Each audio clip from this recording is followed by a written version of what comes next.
हमारे गोल को सेट करने के लिए, निर्धारित करने के लिए हमें किन किन बातों का ध्यान रखना चाहिए, क्योंकि अगर हम प्रॉपरली एक गोल को सेट करेंगे तभी हम उस रीति से, उस तरह से हम प्रार्थना करेंगे और वो पूरा हो जाएगा।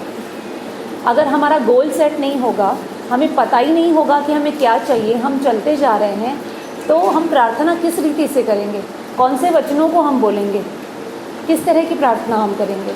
इसलिए हमें क्या चाहिए, हमारा गोल क्या होना चाहिए, उसके लिए हमें कुछ बातों का ध्यान रखना है। और ये गोल ऐसे होने चाहिए जिससे परमेश्वर की महिमा हो। हमें गोल अपने ऐसे बनाने चाहिए जिससे परमेश्वर की महिमा हो।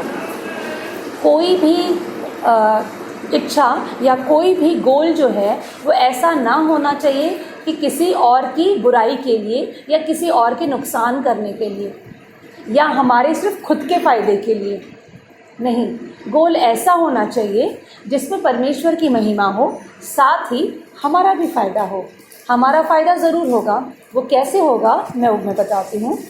अगर हम किसी कार्य में परमेश्वर की महिमा करते हैं तो परमेश्वर बदले में क्या करते हैं, वो हमारी महिमा करते हैं। वचन में लिखा है ना कि जब परमेश्वर की महिमा होती है तो परमेश्वर हमारी महिमा करता है। हमारी महिमा मतलब हमारा फ़ायदा ही हुआ। हम भी यही चाहते हैं कि हमारा नाम हो, हम यही चाहते हैं कि हमारा फ़ायदा हो। तो हमें पहला उद्देश्य क्या रखना चाहिए कि हमारा हर कार्य या जो भी हम गोल को सेट करें वो परमेश्वर की महिमा के लिए हो। और जब हम परमेश्वर की महिमा के लिए कोई गोल बनाते हैं, कोई लक्ष्य निर्धारित करते हैं, तो जो मदद और प्रोत्साहन मिलता है वो किसकी ओर से मिलता है, परमेश्वर की ओर से मिलता है। लेकिन अगर हमने सिर्फ हमारे फ़ायदे के लिए कोई लक्ष्य बनाया, कोई गोल बनाया या किसी और के नुकसान के लिए कोई गोल बनाया, तो क्या होगा, वो कभी पूरा हो सकता है क्या? वो कभी पूरा नहीं हो सकता। क्यों? क्योंकि उसमें परमेश्वर की मर्ज़ी शामिल नहीं होगी। इसलिए हमें वही कार्य करना चाहिए जिसमें परमेश्वर की मर्ज़ी शामिल हो। हमें हमेशा गोल कैसा बनाना चाहिए? स्मार्ट गोल बनाना चाहिए। स्मार्ट गोल का अगर हम देखें कि क्या है स्मार्ट गोल, तो S स्टैंड्स फॉर स्पेसिफिक, यानी स्पष्ट होना चाहिए। हमारा जो गोल है वो क्या होना चाहिए? स्पष्ट होना चाहिए। ऐसे नहीं, हाँ ये भी हो जाएगा तो ठीक है, इसमें भी मैं खुश रहूँगी, वो भी मैं कर सकती हूँ, वो भी मिल जाएगा तो चलो उसमें भी मैं खुश रहूँगी। नहीं, हमारा गोल जो है स्पष्ट होना चाहिए कि हमें क्या चाहिए। दूसरा, स्मार्ट का दूसरा क्या है? M stands for measurable. Measurable यानी जिसको हम नाप सकें, जिसको मापा जा सके, वो होता है मेजरेबल। ठीक है, मापना मीन्स जैसे हमें क्या चाहिए। जैसे आप कुछ काम करते हैं, बिजनेस करते हैं, तो आप क्या कहेंगे? आप पैसे कमाने के लिए कुछ बिजनेस करते हैं, अर्निंग करने के लिए करते हैं। अब आप क्या कहेंगे? जैसे आपकी जितनी कैपेसिटी है, आपकी जितनी योग्यता है, आप कहेंगे उससे बढ़कर मैं थोड़ा सा अर्न करूं। ठीक है, ये ठीक है। लेकिन अगर आपने ये कहा कि आपकी जितनी योग्यता है उस योग्यता से बढ़कर अगर आप मांगते हैं, जैसे एक महीने में मैं कम से कम 1 करोड़ तो कमा लूं, तो ये हमारी योग्यता से बाहर है, यानी ये पॉसिबल ही नहीं है। एक महीने में 1 करोड़ कमाना, या तो कोई लॉटरी लग जाए। लॉटरी सही है? नहीं, वो गलत है। तो हमारी मेहनत से, हमारी योग्यता के अनुसार हमें कितना हम अर्न करना चाहिए, वो सबके अपनी अपनी योग्यता के अनुसार है। ठीक है, यानी उतना करना चाहिए जिसमें हमारी योग्यता हो, योग्यता से थोड़ा बढ़कर। पूरा एकदम से आसमान में चले जाएं, वो जिसको मापा ना जा सके, वो वैसा गोल हमें सेट नहीं करना चाहिए। Next is achievable. अचीवेबल यानी जिसको हम प्राप्त कर सकें, जिसको हम हासिल कर सकें, ऐसा गोल बनाना चाहिए। अगर मैं ये कहूँ, आज मैं टीचिंग जॉब में हूँ, अगर मैं ये कहूँ कि मैं मिस वर्ल्ड बनना चाहती हूँ और मैं इस बार का जो कॉन्टेस्ट होगा उसमें मैं मिस वर्ल्ड बन जाऊँ, तो क्या ये पॉसिबल है? नहीं पॉसिबल है। क्यों? क्योंकि मुझे उस फील्ड के बारे में कुछ भी नहीं पता। उसके बारे में उस फील्ड में जीतने के लिए मुझे बहुत सारी तैयारियां करनी पड़ेंगी। लोगों को सालों लग जाते हैं अपने आप को खूबसूरत बनाने के लिए, अपना नॉलेज गेन करने के लिए, और उसके बाद उस कॉन्टेस्ट में पार्टिसिपेट करते हैं। अगले महीने ही वो कॉन्टेस्ट होने जा रहा है, तो क्या मैं उस कॉन्टेस्ट में पार्टिसिपेट करके मिस वर्ल्ड बन जा सकती हूँ क्या? नहीं। यानी हमें वैसे गोल बनाने चाहिए जो हम प्राप्त कर सकें। हाँ, मेरी ही फील्ड में जितना मुझे नॉलेज है उसमें मैं आगे बढ़ने के लिए अगर कुछ कहती हूँ तो वो मेरे लिए पॉसिबल है। Next is relevant. Relevant means जो उचित है, जो हमारे अनुरूप है। जैसे मेरा फील्ड जो है टीचिंग फील्ड है, तो टीचिंग फील्ड्स के अनुरूप ही अगर मैंने कोई गोल बनाया तो वो ज़रूर सक्सेस होगा, क्योंकि उसका नॉलेज मुझे है, तो उसमें मैं और आगे बढ़ सकती हूँ। और नेक्स्ट इज़ टाइम बाउंड, यानी समय की सीमा होना ज़रूरी है। अगर समय की सीमा नहीं होगी, एक लिमिटेड टाइम नहीं होगा, तो आप सालों तक एक ही काम किए जा रहे हैं, तो क्या आप बोर नहीं हो जाएंगे? क्या इच्छा होगी फिर वो काम करने की? नहीं होगी। इसलिए एक टाइम लिमिट में ऐसे हमें गोल्स बनाने चाहिए कि 1 महीने के अंदर मुझे ये काम करना है जिससे मैं परमेश्वर की महिमा कर सकूं, या 1 साल में मुझे ये गोल बनाना है, ये गोल अचीव करना है जिससे परमेश्वर की महिमा हो, जिससे परमेश्वर का नाम ऊंचा हो सकता है आप कह सकते हैं कि 1 महीने में मुझे इतने लोगों को सुसमाचार सुनाना है। कितने लोगों को, ये आपको तय करना पड़ेगा। 5 लोगों को, 50 लोगों को, या 500 लोगों को। 1 महीने के अंदर एक एग्जैक्ट क्वांटिटी होना बहुत ज़रूरी है। ये स्पष्टता होना ज़रूरी है कि कितने लोगों को आपको सुनाना है। जैसे किसी की मदद करनी है तो आप कितने लोगों की मदद कर सकते हैं, ये आपका गोल होना चाहिए, लेकिन स्पष्ट होना चाहिए। कितने लोगों की, क्या काम करना है, कितने समय में करना है। और ये गोल जो है वो छोटे छोटे टाइम के अंतर्गत होना चाहिए। अगर ये बहुत 10 सालों में मैं ये अचीव कर लूँ तो ये बहुत बोरिंग सा काम है। हम हो सकता है उसमें रोज़ ना कर सकें, 1 दिन करें, 4 दिन छोड़ दें, अरे टाइम है ना अभी तो, हाँ टाइम है ना अभी तो। नहीं, हमें छोटे छोटे टाइम पीरियड्स के अकॉर्डिंग हमें गोल्स बनाने चाहिए। अगर हम परमेश्वर की महिमा के लिए कोई गोल बनाते हैं तो परमेश्वर हमें क्या करता है, हमें बदलने में प्रभु हमारी मदद करता है। क्योंकि परमेश्वर की महिमा हम कैसे कर सकते हैं? सबसे पहले खुद को बदल कर। हमें बदलाव की ज़रूरत है, क्या ये आप मानते हैं? हम सबको बदलाव की ज़रूरत है। तो जब हम कैसे बदल सकते हैं अपने आप को? ये पॉसिबल नहीं है कि हम अपने आप को बदल पाएँ, लेकिन एक पवित्र आत्मा वो हमारी मदद करता है हमें बदलने के लिए। आइए एक वचन देखते हैं, 2 तीमुथियुस उसका 3 अध्याय का 16-17।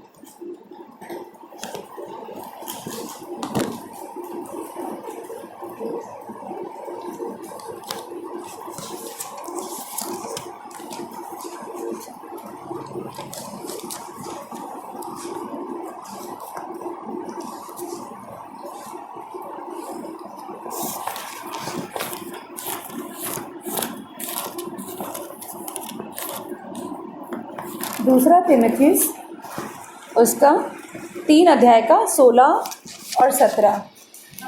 पवित्र शास्त्र परमेश्वर की प्रेरणा से रचा गया है और मुझसे इसको समझाने और सुधारने और धर्म की शिक्षा के लिए लाभदायक है, ताकि परमेश्वर का जन सिद्ध बने और हर एक भले काम के लिए तत्पर हो जाए। जी हाँ, हमें इसके लिए क्या करना होगा?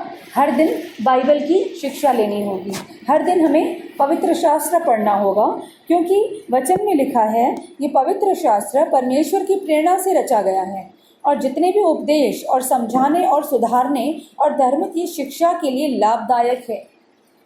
बाइबल से हमें सिर्फ अपने आत्मिक जीवन को सुधारने के लिए नहीं, हमारे व्यवहारिक जीवन को, हमारे व्यवहारिक जीवन जीने की भी कला हमें सिखाता है ये पवित्र शास्त्र। सिर्फ आत्मिक जीवन के लिए नहीं, व्यवहारिक जीवन के लिए भी, क्योंकि इस संसार में परमेश्वर जानता है कि किस तरह के लोग रहते हैं, कैसे शैतान हमें फाड़ खाने के लिए तैयार बैठा है, किस तरह की चालाकियाँ लोगों के अंदर भरी पड़ी हैं कि प्रभु के लोग उनके साथ चल नहीं पाते। इसलिए इस संसार में जीने के लिए हमें चालाकी की और समझदारी की और बुद्धिमानी की ज़रूरत है। और ये बुद्धिमानी और समझदारी देने के लिए परमेश्वर ने अपना ये पवित्र शास्त्र रचा गया है, जिसमें नीति वचन है जो हमें सिखाता है, समझाता है, हमें बुद्धिमान बनाता है कि किस तरीके से हमें इस संसार में चलना है, किस तरीके से हमें उठना बैठना है। क्योंकि वचन में भी लिखा है कि अवसर को बहुमूल्य समझो और बाहर वालों के साथ बुद्धिमानी से बर्ताव करो। बाहर वालों के साथ बुद्धिमानी से बर्ताव करो। हमें क्या कहना चाहिए, किस तरीके से कहना चाहिए, ये हमें परमेश्वर सिखाता है। ये हमें बुद्धि देता है, समझदारी देता है कि हमें किस तरीके से बाहर वालों के साथ बर्ताव करना है, किस तरीके का उत्तर देना है, ताकि कोई क्लेश ना हो, परंतु शांति भी हो और हमारी महिमा भी हो। आगे लिखा है ताकि परमेश्वर का जन सिद्ध बने। हम कौन हैं? परमेश्वर के जन हैं। जब हम पवित्र शास्त्र की शिक्षा लेते हैं तो जन सिद्ध बनते हैं। हम कैसे बनते हैं? सिद्ध बनते जाते हैं और हर एक भले काम के लिए तत्पर हो जाते हैं। हर एक भला काम, हमें कोई भी बुरा काम नहीं करना है, हमें क्या करना है? भला काम करना है। और भला काम क्या है? भला काम क्या है? किसी की मदद करना, किसी को बुरा बोलना, किसी को अच्छा बोलना। अगर हम किसी की मदद ज़्यादा नहीं कर सकते हैं तो हम किसी की बुराई भी ना करें, हम किसी को अपशब्द भी ना बोलें। सही है? हर एक भले काम के लिए तत्पर हो जाएं और हर भले काम के लिए परमेश्वर ऑटोमेटिकली हमारे अंदर, हमारे जीवन में, हमारे बहुत सारी चीज़ें दे देता है ताकि हम भले काम कर सकें। अगर हमारा मन तैयार होगा कि हम किसी की मदद करें पैसों के द्वारा, तो परमेश्वर ऑटोमेटिकली हमें वो पैसे देता है ताकि हम किसी की मदद कर सकें। किसी भी तरीके से, ज़रूरी नहीं सिर्फ पैसों के द्वारा, हम किसी भी तरह से दूसरे लोगों की मदद कर सकते हैं। और ये इससे क्या होता है? परमेश्वर की महिमा होती है। अगर हम किसी की मदद करेंगे, किसी के साथ प्यार से बात करेंगे, किसी के साथ अच्छा बर्ताव करेंगे, तो क्या होगा? परमेश्वर की महिमा होगी। और वो सामने वाला जो सुनेगा, हमसे बात करेगा, उसको भी क्या होगा? अच्छा लगेगा। और वो भी जानना चाहेगा कि किसकी प्रार्थना करते हैं, और वो भी परमेश्वर के पास आना चाहेगा, उसे भी परमेश्वर का प्रेम मिलेगा। आइए एक और वचन देखते हैं, पहला तीमुथियुस का 4 अध्याय उसका 15 पद। पहला तीमुथियुस उसका 4 अध्याय उसका 15।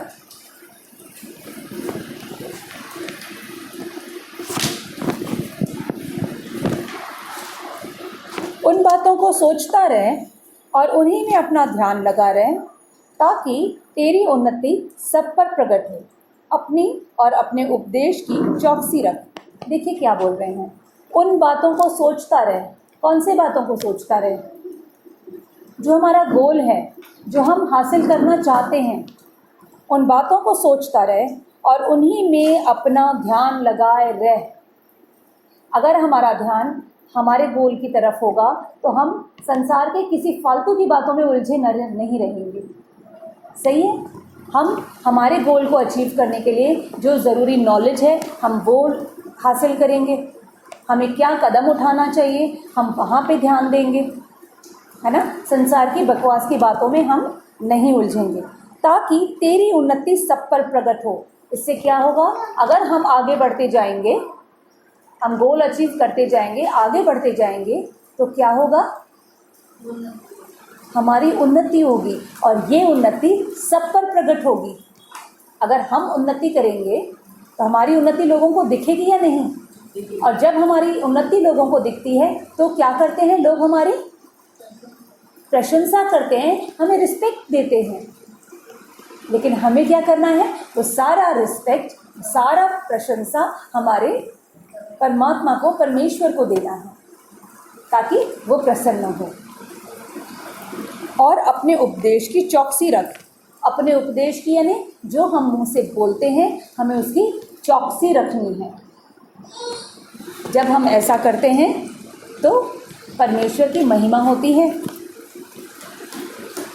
उसके ऊपर 12 पद में क्या लिखा है, कोई तेरी जवानी को तुच्छ न समझने पाए, पर वचन और चाल चलन और प्रेम और विश्वास और पवित्रता में विश्वासियों के लिए आदर्श बन जा। जब हम पवित्र होते हैं, जब हम विश्वास करते हैं, अटूट विश्वास, जब हम प्रेम रखते हैं, जब हमारा चाल चलन अच्छा होता है, जब हमारा बोलचाल अच्छा होता है, तो क्या होता है, लोग हमें पसंद करते हैं। सही है, लोग हमसे बात करना चाहते हैं, हमसे मेल मिलाप करना चाहते हैं। इससे क्या होता है, तब हम उनको परमेश्वर के बारे में बता सकते हैं, और इससे क्या होगा, परमेश्वर की महिमा होगी।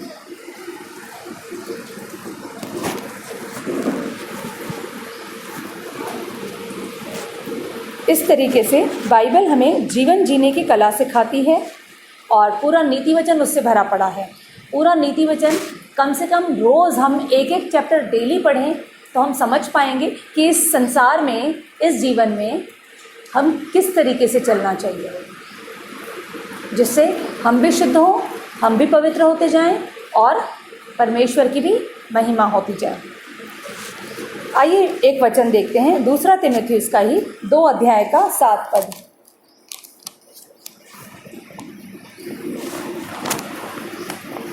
जो मैं कहता हूँ उस पर ध्यान दे, और प्रभु तुझे सब बातों की समझ देगा। आज हमने जो पढ़ा है, जो सुना है, हमें उस पर ध्यान देना है कि किस तरीके से हमें गोल बनाना है, किन बातों का ध्यान रखना है। इससे क्या होगा, प्रभु हमें सब बातों की समझ देगा। हमें क्या चाहिए आज, समझ ही तो चाहिए। कई बार हमारी समझ कहाँ चली जाती है, घुटनों में चली जाती है। बोलते हैं ना बड़े, समझ घुटनों में है क्या, तुम्हारा दिमाग घुटनों में है क्या, यही बोलते हैं कई बार बड़े जब डांटते हैं। तो हमारी समझ कहाँ चली जाती है कि कभी कोई हमें कुछ बोलता है, हम उसे उल्टा जवाब दे देते हैं, या जो हमें काम करना चाहिए वो नहीं, कुछ उल्टा ही काम कर लेते हैं। तो क्या क्या इसका मतलब, हमारी समझ प्रॉपर नहीं है। लेकिन जब हम पवित्र शास्त्र पे अमल करेंगे, इसकी बातों को हम पकड़े रहेंगे, तो प्रभु हमें क्या देगा, समझ देगा। आइए एक और वचन देखते हैं, भजन संहिता का 119 अध्याय।